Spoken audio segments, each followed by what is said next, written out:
Hello everyone, स्वागत है आप सभी का हमारे इस YouTube channel math in magic tips में। फ्रेंड्स, आज की इस वीडियो में हम लोग 10वीं कक्षा के मैथमेटिक्स का पढ़ने जा रहे हैं। ऐसा इम्पोर्टेंट वीवीआई ऑब्जेक्टिव क्वेश्चन जो कि आपके मैट्रिक के बोर्ड एग्जाम के लिए काफ़ी इम्पोर्टेंट है। यदि आप भी 10वीं के छात्र एवं छात्राएं हैं और आप भी मैट्रिक का एग्जाम इस बार देने वाले हैं तो वीडियो को शुरू से लेकर अंत तक जरूर देखिएगा। तो चलिए फ्रेंड्स, बिना समय गवाए पहला क्वेश्चन का सोल्यूशन देख लेते हैं। है दोस्तों, जैसा कि आप सभी मोबाइल स्क्रीन पे पहला सवाल क्वेश्चन नंबर 1 को देख पा रहे हैं। पहला सवाल कहता है कि प्रथम 4 समप्रकी संख्याओं का माध्य क्या होगा। तो सबसे पहले आपको प्रथम 4 समप्रकी संख्या लिखना होगा और उस फार्मूला के अकॉर्डिंग आपको क्वेश्चनों का सोल्यूशन करना होगा। तो आप सभी को बता दें कि फार्मूला जो आपका माध्य बराबर होता है ना, वो होता है सिग्मा एक्स बटा एन। सिग्मा एक्स का मतलब होता है कुल प्रेक्षणों का योग और एन का मतलब नंबर अर्थात कुल नंबरों की संख्या।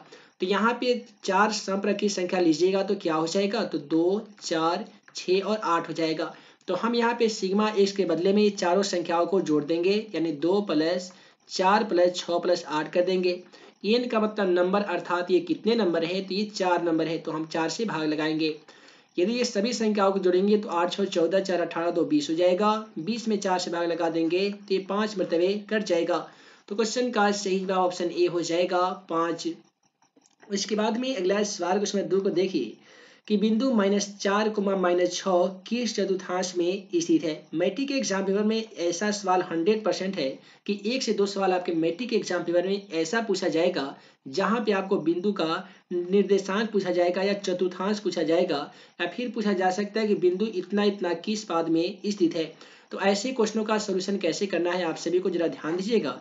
यदि कोई भी बिंदु दोनों प्लस में हो तो आपको समझना है कि ये प्रथम चतुर्थांश में स्थित होगा। यदि बिंदु दोनों माइनस में हो तो ये तृतीय चतुर्थांश में स्थित होता है। यदि कोई बिंदु पहले प्लस बाद में माइनस होता है तो ये चतुर्थ पाद या चतुर्थ चतुर्थांश में स्थित होता है। यदि कोई बिंदु पहले माइनस बाद में प्लस लगा हो तो ये आपका द्वितीय चतुर्थांश में स्थित होगा। यदि आप क्वेश्चन 2 को देखेंगे तो दिया गया -4, -6, यानी दोनों में माइनस लगने के कारण ये तृतीय चतुर्थांश में स्थित होगा, जो कि ऑप्शन सी में है। अतः क्वेश्चन का सही जवाब ऑप्शन सी होगा। उसके बाद में अगला सवाल क्वेश्चन 3 को देखिए, कहता है कि निम्नलिखित में से कौन परिमेय संख्या है। आप सभी को मालूम होगा कि वैसी संख्या जिसे हम p बटा क्यू के रूप में लिख सकते हैं और क्यू का मान 0 के मान के बराबर भी नहीं हो, ऐसे तमाम संख्याओं को हम लोग परिमेय संख्या कहते हैं। पहला ऑप्शन में अपरिमेय संख्या दिया गया है, ऑप्शन बी में भी अपरिमेय संख्या दिया गया है, ऑप्शन सी में देखिएगा तो दिया गया √11 गुने √11। यदि हम दोनों में मल्टीप्लिकेशन कर दे तो ये 121 हो जाएगा। 121 का गुणनखंड करेंगे तो 11 गुने 11 हो जाएगा। और आप सभी को मालूम होगा कि डबल 11 का रूट से एक बाहर 11 निकल जाएगा, जिसे हम p बटा क्यू के रूप में लिख भी सकते हैं और क्यू का मान 0 के मान के बराबर भी नहीं है। अतः क्वेश्चन का सही जवाब ऑप्शन सी होगा। अगला सवाल इसमें 4 में कहता है सेक 45 डिग्री का मान कितना होता है। तो दोस्तों याद रखिएगा, सेक में 45 और कौशिक में भी 45 डिग्री का जो मान है वो √2 होता है। तो क्वेश्चन का सही जवाब ऑप्शन बी होगा √2। उसके बाद में अगला सवाल क्वेश्चन 5 को देखिए। क्वेश्चन 5 कहता है यदि द्विघात समीकरण ax² + bx + c = 0 के मूल वास्तविक और असमान होंगे यदि। तो दोस्तों आप सभी को बता दें कि मूल वास्तविक एवं असमान होने के लिए d का जो मान है वो 0 के मान से बड़ा होना चाहिए। तो d > 0 तो कोई भी ऑप्शन में नहीं दिया गया है, लेकिन d बराबर क्या होता है, तो b² - 4ac होता है, > 0 हो जाएगा, जो कि ऑप्शन सी में है। अतः क्वेश्चन का सही जवाब ऑप्शन सी हो जाएगा। उसके बाद में इसी प्रकार से अगला सवाल क्वेश्चन 6 को देखिए। क्वेश्चन 6 हमारा कहता है कि दो वृत्तों के त्रिज्याओं का अनुपात a अनुपात b है, तो उनके क्षेत्रफलों का अनुपात क्या होगा। मैट्रिक के एग्जाम पेपर में कंफर्म है कि ऐसा क्वेश्चन 1 से 2 क्वेश्चन 100% आपके मैट्रिक के एग्जाम पेपर में पूछा जाता है। तो यदि ऐसे सवाल पूछे जाएंगे जहाँ पे त्रिज्याओं का अनुपात दिया जाता है तो आपसे पूछा जाएगा क्षेत्रफल का अनुपात। तो जब भी क्षेत्रफल का अनुपात पूछे और ऑलरेडी त्रिज्या का अनुपात दिया गया हो तो केवल आपको उसमें स्क्वायर लगा देना है, यानी a का स्क्वायर कीजिएगा तो a² हो जाएगा, अनुपात b का स्क्वायर कीजिएगा तो b² हो जाएगा, और a² अनुपात b² ऑप्शन बी में देने के कारण क्वेश्चन का सही जवाब हमारा ऑप्शन बी होगा। अगला सवाल क्वेश्चन 7 को देखिए कि sin θ - cos θ का होल स्क्वायर + sin θ + cos θ का होल स्क्वायर बराबर में क्या होगा। तो इसे आपको a माइनस बी वाले फार्मूला पे तोड़ना होगा और इसे तोड़ना होगा a प्लस बी वाले फार्मूला पे। तो यहाँ पे 2ab 2 sin theta into cos theta से 2 sin theta into cos theta cut जाएगा। तो आपको जो प्राप्त होगा वह होगा sin स्क्वायर थीटा प्लस में होगा cos स्क्वायर थीटा। उसके बाद में यहाँ पे भी होगा sin स्क्वायर थीटा प्लस में हो जाएगा cos स्क्वायर थीटा। आप सभी को बता दें कि sin square theta plus cos square theta का मान 1 होता है। sin square theta plus cos square theta का मान 1 होता है, इसलिए क्वेश्चन का सही जवाब ऑप्शन 2 हो जाएगा, यानी 1 और 1 मिलकर 2 हो जाएगा जो कि ऑप्शन डी में है। अतः क्वेश्चन का सही जवाब ऑप्शन डी होगा। अगला सवाल उसमें 8 को देखिए। क्वेश्चन 8 कहता है कि 1,3,5 1,0,5 2,5,7 का बहुलक क्या होगा। बहुलक हम लोग उसे कहते हैं वैसी संख्या जो अधिकतम बराबरता का मान होता है वही बहुलक कहलाता है। तो यहाँ पे देखेंगे तो 5 एक ऐसी संख्या है जो इस आंकड़े में 3 बार आई हुई है और 3 बार या 3 बार से ज्यादा बार आने वाली कोई अन्य संख्या नहीं है, इसीलिए बहुलक हमारा 5 आंसर होगा जो कि ऑप्शन सी में है। अगला सवाल क्वेश्चन 9 को देखिए। क्वेश्चन 9 कहता है कि यदि किसी एपी का पहला पद ए और सारवंतर 3 है तो 8वां पद क्या होगा। तो दोस्तों पहला पद को हम लोग ए कहते हैं, ए का मान भी दिया गया है, सारवंतर को डी कहते हैं, इसका भी मान दिया गया है। 8वां पद हमसे पूछा गया है, तो 8वां पद यानी ए 8 ज्ञात करने का आसान फॉर्मूला क्या है। तो ए प्लस 8 में से 1 कम करेंगे तो 7 हो जाएगा, इसके साथ डी लगा देंगे। तो ए का मान देखिए दोस्तों, ए का मान 2 है तो हम 2 लिखेंगे, 7 गुने डी का मान, तो डी का मान क्वेश्चन के अकॉर्डिंग 3 है तो 3 लिखेंगे। तो 2 प्लस 7 में 3 से गुणा कर देंगे तो कितना हो जाएगा, तो 7 का 21 हो जाएगा। 21 में 2 को जोड़ दीजिए तो कितना हो जाएगा, 23 हो जाएगा जो कि ऑप्शन सी में है। अतः क्वेश्चन का बिल्कुल सही जवाब ऑप्शन सी हो जाएगा 23। तो इसके बाद में आइए इसी प्रकार से अगला सवाल क्वेश्चन नंबर 10 को देख लेते हैं। दोस्तों क्वेश्चन 10 को देखिए, कहता है कि 387/405 का सरलतम रूप क्या होता है। तो आप इसे आसान तरीके से 43 में 45 गुना करने पे 387 आता है, तो आसानी तरीके से इसे हम 43 में घटा सकते हैं। और 43 में यदि हम 45 गुना कर दे तो 405 भी आता है, इसे हम 45 में घटा सकते हैं। अब ना ही 43 कटेगा, जब 43 नहीं कटेगा तो 45 को भी नहीं घटाया जाएगा। इस प्रकार का ऑप्शन ए में 43/45 दिया जा चुका है, अतः क्वेश्चन का सही जवाब ऑप्शन ए होगा। इसके बाद में क्वेश्चन 11 को देखिए। बिंदु x1, y1, x2, y2 और x3, y3 संरेखी होंगे यदि। तो दोस्तों याद रखिएगा, त्रिभुज का क्षेत्रफल संरेखी कब होता है, जब त्रिभुज का क्षेत्रफल बराबर 0 होता है। तो ऑप्शन बी में तो डज नॉट इक्वल टू 0 दिया गया है, जिस कारण आपका ऑप्शन बी गलत हो गया है। Does not equal to 0 option D में भी दिया गया है, ये भी आपका ऑप्शन गलत हो जाएगा। फार्मूला में y1 यहाँ पे नहीं होता है, x1 होता है, इस प्रकार से आपका ऑप्शन सी भी गलत हो गया है।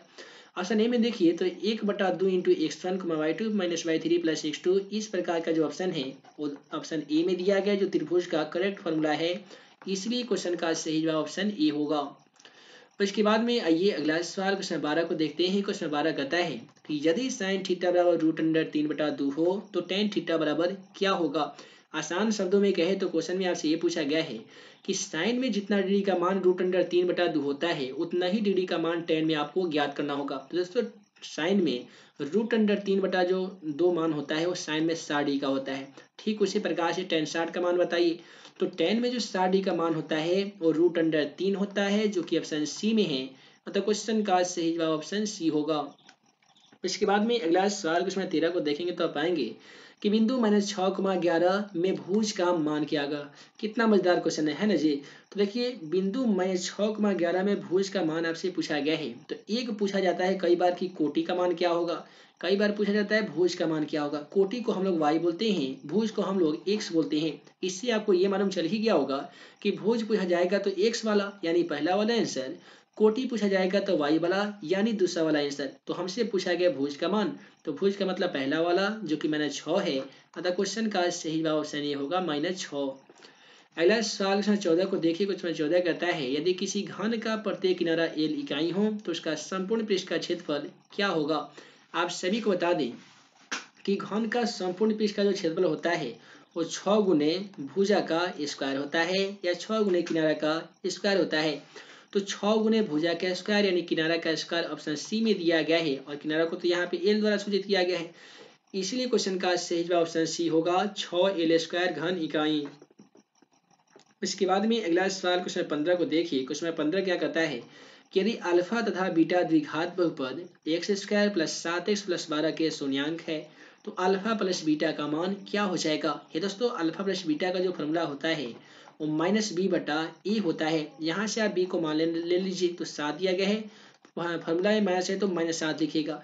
a का मान दोस्तों कुछ भी नहीं है तो आप 1 मानेंगे। -7 में यदि आप 1 से भाग लगा भी देते हैं तो -7 ना होगा, तो -7 ऑप्शन ए में देने के कारण क्वेश्चन का बिल्कुल सही जवाब ऑप्शन ए होगा -7। अगला सवाल 16 को देखिए कि असंभव घटना की प्रायिकता होती है। दोस्तों वैसी घटना जो संभव नहीं हो घटना घटित होना, ऐसे तमाम घटनाओं को असंभव घटना कहा जाता है। और दोस्तों याद रखिएगा, असंभव घटना या अनिश्चित घटना की प्रायिकता 0 होती है। मैट्रिक एग्जाम पेपर में 100% एक ऐसा सवाल पूछ लिया जाएगा जिनमें से आपसे पूछा जाएगा कि असंभव घटना की प्रायिकता कितनी होती है, अनिश्चित घटना की प्रायिकता कितनी होती है, तो 0 हो जाएगा। यहीं पे पूछा जाता संभावित घटना या संभव घटना या निश्चित घटना की प्रायिकता कितनी होती है, तो ऐसी स्थिति में क्वेश्चन का सही जवाब 1 हो जाता।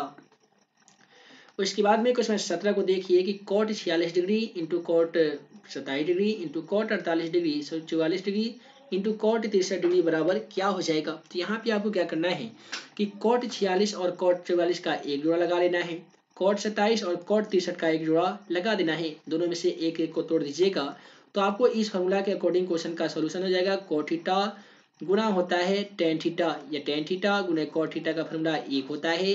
और ऐसे क्वेश्चनों का सोल्यूशन करने पर भी क्वेश्चन का सही जवाब 1 आता है, जो कि ऑप्शन बी में है। अतः क्वेश्चन का सही जवाब ऑप्शन बी हो जाएगा।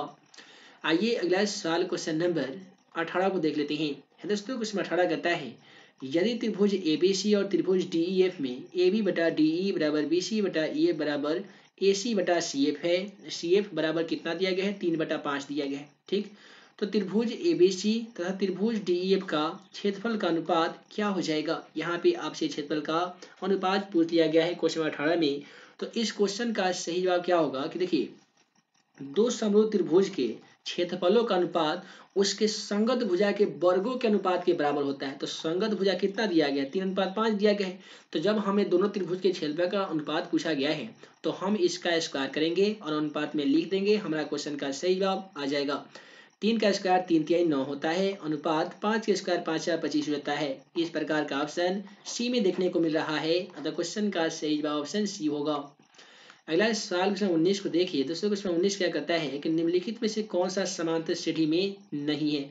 समांतर श्रेणी में है या नहीं है ज्ञात करने का आसान तरीका क्या होता है कि आपको A2 - A1 ज्ञात करना पड़ता है और A3 - A2 ज्ञात करना होता है। यदि दोनों का मान समान आ जाता है तो समझ लीजिए कि समांतर श्रेणी में है, अन्यथा नहीं है। तो देखिए 42 में से 21 घटाइएगा तो 21 आ जाएगा, 63 में से 42 हटाइएगा तो भी 21 आ जाएगा। तो 21 बराबर 21 है तो दोनों बराबर आ गया है, तो ये समांतर श्रेणी में है। बी को देखिए 9 में से 11 को हटाइएगा तो -2 आएगा, 7 में से 9 को हटाइएगा तो ये भी -2 आएगा, दोनों इक्वल आने के कारण ये भी समांतर श्रेणी में है। सी को देखिए तो 7 में से 5 हटाइएगा तो 2 आएगा, 9 में 7 हटाइएगा तो भी 2 आएगा, तो ये भी आपका इक्वल आ गया है। तो यानी ऑप्शन सी में जो दिया गया है ये भी आपका समांतर श्रेणी में है। लेकिन ऑप्शन डी में आपका जो ऑप्शन जो बच गया है वो डी ऑप्शन बच गया है, तो जाहिर सी बात है ये समांतर श्रेणी में नहीं होगा। तो क्वेश्चन का सही जवाब ऑप्शन डी होगा।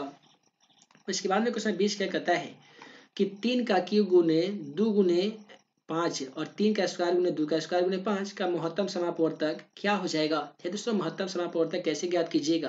तो देखिए 3 का क्यूब है, तो 3 का क्यूब का मतलब 3 को कई बार 3 बार इस प्रकार से लिख दीजिए। उसके बाद 2 गुने 5 है तो आप यहाँ पे 2 गुने 5 लिख सकते हैं। यहाँ पे भी है 3 का स्क्वायर, 3 का स्क्वायर का मतलब 3 गुने 3 कर दीजिए। उसके बाद 2 का स्क्वायर था तो 2 गुने 2 कर दीजिए और एक 5 है तो 5 लिखिए। एसीएफ किसे हम लोग कहते हैं, तो वैसी संख्या जो दोनों में कॉमन आती है। तो दोनों में कॉमन यहाँ पे 3 आ रही है, फिर 3 है और एक 2 है, तो लिखेंगे 3 गुने 3 गुने 2 और यहाँ पे 5 भी कॉमन आ रही है तो 5 लिखेंगे। तो 5 गुने 10, 10 तिहाई 30, 30 तिहाई 90 हो रहा है। तो 90 ऑप्शन ए में दिया गया है। अतः क्वेश्चन का सही जवाब ऑप्शन ए होगा 90। और इसके बाद में क्वेश्चन 21 को देखिए कि एक द्विघाती बहुपद का आलेख इनमें से कौन सा होगा। समझ में आ रहा है ना जी। तो यहाँ पे क्वेश्चन 21 का जो सही जवाब हो जाएगा वो ऑप्शन डी होगा। याद रखिएगा हमेशा द्विघाती बहुपद का जो आलेख होता है वह एक परवलय रेखा होता है और मैट्रिक के एग्जाम पेपर में ऐसा सवाल हर बार पूछा जाता है। और याद रखिएगा द्विघात बहुपद का जो शून्यकों की संख्या होता है वो 2 होता है और द्विघात बहुपद में घातों की संख्या भी 2 होती है। अगला सवाल sin a बराबर cos a तो tan a का मान क्या होगा। सवाल में आपसे ये पूछा गया है साइन और कॉस कब बराबर होगा, जितना डिग्री से बराबर होगा उतना ही डिग्री में tan का मान बताइए। तो साइन में 45 और कॉस में 45 का मान बराबर होता है। तो उसी प्रकार से साइन में tan में 45 का मान कितना होगा वही आप सभी को बताना होगा। तो दोस्तों साइन tan की बात करें या कॉट की बात करें, प्रत्येक स्थिति में इसका 45 का मान a के बराबर होता है, इसलिए क्वेश्चन का सही जवाब ऑप्शन बी होगा। अगला सवाल क्वेश्चन 23 को देखिए कि निम्नलिखित में से कौन द्विघात समीकरण है। दोस्तों द्विघात समीकरण है या नहीं है, याद करके ही मैट्रिक एग्जाम देने जाइएगा। एग्जाम देके आइएगा तो बताइएगा कि हम सही गेस कर रहे थे या गलत गेस कर रहे थे, क्योंकि हम आज नहीं बल्कि 10 सालों से लगभग पढ़ा रहे हैं। तो हर ऐसे में आप हमारे बातों को ध्यानपूर्वक समझिए और कोशिश कीजिए कि हमारे बताए गए रास्तों पर चलना, क्योंकि यदि आप मेरी बातों को मानते हैं तो 100% आप अपने एग्जाम में अच्छे खासे मार्क्स ला सकते हैं। देखिए 100% ऐसा सवाल एक आना तय है कि निम्नलिखित में से कौन सा द्विघात समीकरण है, कौन सा द्विघात समीकरण नहीं है। तो देखिए द्विघात समीकरण रहने का आसान तरीका क्या है, तो कोई भी समीकरण ax² + bx + c = 0 के रूप में है तो समझिए कि द्विघात समीकरण है, अन्यथा नहीं है। कोई भी चर बट्टा में हो तो द्विघात समीकरण नहीं हो सकता है। कोई भी समीकरण बट्टा में यहाँ पे भी दिया गया है तो ये भी आपका द्विघात समीकरण नहीं हो सकता है। कोई भी चर रूट के अंदर हो तो ये भी आपका द्विघात समीकरण नहीं हो सकता है। तो इस प्रकार से a b c तीनों की तीनों गलत हो गया है। तो आपको जो ऑप्शन बचा है वो डी में है और इसे आप इसका सॉल्यूशन कीजिएगा तो ये आपका द्विघात समीकरण हो जाएगा। अगला सवाल क्वेश्चन 24 को देखिए कि एक सिक्के को एक बार उछाला जाता है तो शीर्ष आने की प्रक्रिया क्या हो जाएगी। तो क्वेश्चन 24 मैट्रिक एग्जाम पेपर में ऑलरेडी पूछा जा चुका है। याद रखिएगा सिक्का या पास से रिलेटेड जो भी सवाल पूछे जाएंगे ज्यादातर उसका सही जवाब 1/2 होता है। अब यहीं पे देख लीजिए, एक सिक्के को जब एक बार उछालेंगे तो जाहिर सी बात है उस पर हेड आएगा नहीं तो टेल आएगा। कुल परिणामों की संख्या 2 आ जाएगा और शीर्ष आने की प्रक्रिया अनुकूल जो होगा वो 1 होगा। कुल परिणामों की संख्या 2 होगा। इस प्रकार से क्वेश्चन का सही जवाब 1/2 होगा, जो कि ऑप्शन सी में दिया जा चुका है।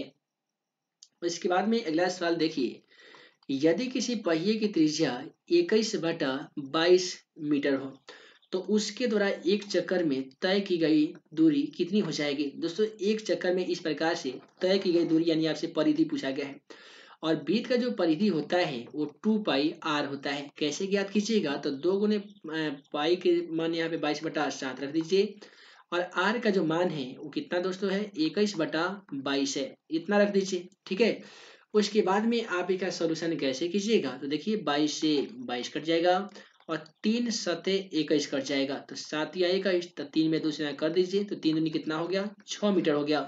तो 6 मीटर ऑप्शन बी में देने के कारण क्वेश्चन नंबर 25 का सही जवाब हमारा ऑप्शन बी हो जाएगा। 6 मीटर तय की गई दूरी हो जाएगी। अगला सवाल कहता है बहुपद 3x + 4 का शून्य क्या होगा। देखिए 3x + 4 का शून्य पूछा गया है तो हम तो इसे ऐसे भी नहीं लिख सकते हैं, 3x = -4 हो जाएगा। यदि हम x = -4 लिखते हैं तो 3 जो यहाँ पे गुना में दिख रहा है बराबर की तरफ जाकर ये भाग में हो जाएगा। इस प्रकार से x का मान -4/3 हो जाएगा। दोस्तों -4/3 ऑप्शन बी में दिया गया है। द क्वेश्चन का सही जवाब ऑप्शन बी होगा। अगला सवाल यहाँ पे क्वेश्चन 27 को देख लीजिए। क्वेश्चन 27 क्या कहता है कि किसी बाह्य बिंदु से वृत्त पर कितनी स्पर्श रेखाएं खींची जा सकती है। मान लेते हैं यह एक वृत्त है, कोई बाहरी बिंदु हम ए ले लेते हैं तो यहाँ से इस वृत्त पर हम इस प्रकार से 2 स्पर्श रेखा के अलावे कोई अन्य स्पर्श रेखा नहीं खींच पा रहे हैं। इससे हमें ये पता चलता है कि किसी बाह्य बिंदु से वृत्त पर खींची गई स्पर्श रेखा की जो लंबाई होती है वो समान होती है और कितनी स्पर्श रेखा खींची जा सकती है तो 2। क्वेश्चन का सही ऑप्शन सी होगा। क्वेश्चन ऐसा आ सकता है कि एक वृत्त पर कितनी स्पर्श रेखा खींची जा सकती है। यदि ऐसा क्वेश्चन रहता तो अनंत यानी अनगिनत हो जाता, लेकिन बाह्य बिंदु से पूछा जाएगा तो ओनली सी होगा यानी 2 होगा। अगला सवाल क्वेश्चन 28 को देखिए कि समीकरण y² + y + 5 के मूल है। तो दोस्तों यहाँ पे आपको क्वेश्चन 28 के माध्यम से मूल बताना होगा। मूल बताइएगा तो इसका मूल वास्तविक नहीं होगा। कैसे नहीं होगा, तो b² - 4ac इस पे ज्ञात कर लीजिए तो आपका मूल ये वास्तविक नहीं हो सकता है। आइए अगला सवाल क्वेश्चन 29 को हम लोग देख लेते हैं। ये दोस्तों क्वेश्चन 29 क्या कहता है कि 2 धन पूर्णांक a तथा b के लिए यदि a = bq + r हो तो यहाँ पे कौन सा बराबर हो जाएगा। तो a = bq + r यानी भाज्य बराबर भाज्य गुने भागफल प्लस शेषफल होने के लिए 0 का जो मान है वो छोटा भी नहीं होना चाहिए r से, और शेषफल का जो मान है वो आपका ये जो भाज्य के मान से छोटा होना चाहिए। तो इस प्रकार से ऑप्शन डी में दिया गया है। तो क्वेश्चन का सही जवाब ऑप्शन डी होगा। आइए अगला सवाल क्वेश्चन 30 को देख लेते हैं। क्वेश्चन 30 क्या कहता है कि साइन 64 डिग्री बटा cos 26 डिग्री का मान क्या हो जाएगा, कैसे ज्ञात कीजिएगा। तो देखिए साइन दिया गया 64 डिग्री, तो साइन इंटू 90 में से 64 हटाइएगा तो जाहिर सी बात है 26 डिग्री हो जाएगा। और नीचे दिया गया cos 26 डिग्री, तो उसे सेम टू सेम लीजिए, cos 26 का cos 26 डिग्री। अब देखिए साइन इंटू 90 माइनस थीटा बराबर क्या होता है, तो cos थीटा, थीटा का मान 26 डिग्री है तो 26 डिग्री लिखेंगे। और यहाँ पे भी है cos 26 डिग्री, तो लिख दीजिएगा cos 26 डिग्री। ये दोस्तों cos 26 से cos 26 एक मरतबे कट जाएगा, जो कि ऑप्शन बी में है। अतः क्वेश्चन का जो बिल्कुल सही जवाब होगा ना, वो ऑप्शन बी हो जाएगा। हालांकि इस मॉडल पेपर में अभी बहुत सारे ऐसे क्वेश्चन मौजूद हैं जो आपके मैट्रिक के एग्जाम पेपर के लिए काफी मजेदार तथा काफी इंपोर्टेंट है। उन तमाम क्वेश्चनों का सलूशन बारी बारी से हम अपने ही चैनल के माध्यम से आप सभी के लिए लेकर आएंगे। तो चैनल पे नए होंगे तो चैनल को सब्सक्राइब करने के साथ बेल आइकन को दबा दीजिए, और साथ ही वीडियो को लाइक नहीं करेंगे तो यार वीडियो को लाइक करने के साथ अपने फेसबुक और व्हाट्सएप ग्रुप में वीडियो को शेयर कर दीजिए। हम जल्द मिलेंगे अगले वीडियो में इसके नेक्स्ट पार्ट में, जिसमें हम आप सभी को बताएंगे 10वीं कक्षा के मैथमेटिक्स का ऐसा इंपोर्टेंट वीवीआई सब्जेक्ट था ऑब्जेक्टिव क्वेश्चन, जो कि आपके मैट्रिक के बोर्ड परीक्षा में 100% पूछे जा सकते हैं। तो यह दोस्तों हम जल्द मिलेंगे 10वीं कक्षा का इंपोर्टेंट वीवीआई सब्जेक्ट तथा ऑब्जेक्टिव क्वेश्चन का अगले पार्ट में। तब तक के लिए आप सभी छात्र एवं छात्राओं को वीडियो देखने के लिए बहुत बहुत धन्यवाद।